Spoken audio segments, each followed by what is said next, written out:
சினிமாவில் எப்படியாவது கஷ்டப்பட்டு வெற்றி அடையணும்னு இருந்த ஒரு சாதாரண அசிஸ்டன்ட் டைரக்டருக்கு பிறந்த ஒரு பிள்ளையா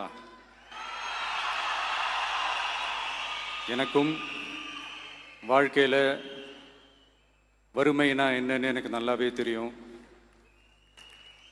பசினா என்னன்னு எனக்கு நல்லாவே தெரியும்.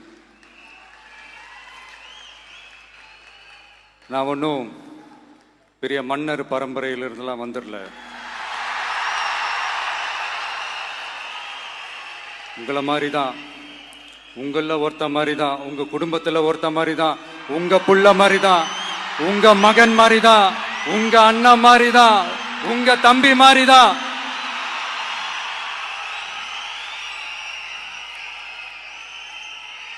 அப்படிதான் நான் உணர்றேன்.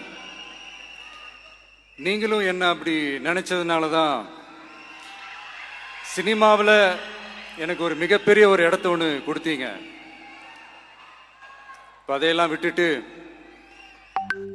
உங்களுக்காக நன்றி கடன் செலுத்துறதுக்காக அரசியலுக்கு வந்த உங்க விஜய, இந்த விஜய, நீ வா விஜய், நாங்களா இருக்கோம், பாத்துக்கிறோம். விஜய் தம்பி நீ வா, நாங்க இருக்கோம். விஜய் தம்பி நீ வா, நாங்க இருக்கோம். அண்ணா நீ வாடா, நாங்களா இருக்கோம். நண்பா நீ வா நண்பா, நாங்களா இருக்கோம் சொல்லி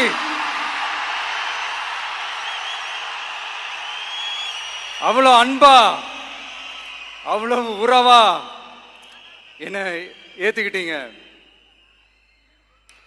இந்த நேரத்தில் இதை நான் சொல்லணும். இந்த டிராவல்ல, இந்த ப்ராசஸ்ல எனக்கு எவ்வளவோ கஷ்டங்கள், எனக்கு எவ்வளவோ இந்த அவமானப்படுத்தினதெல்லாம் ஒரு பக்கம் இருந்தாலும், எனக்காக கூட நின்ன உங்களுக்கும் அதே மாதிரி கஷ்டங்கள், அதே மாதிரி அவமானங்கள், அதையெல்லாம் நீங்க பெருசா எடுத்துக்காம, அதையெல்லாம் நீங்க பொருட்டாவே எடுத்துக்காம, என்னோட வலிகளை, என்னோட வேதனைகளை உங்களோட தான் நினைச்சு என் கூடவே நின்னு இன்னைக்கு சி ஜோசப் விஜய் எனும் நான்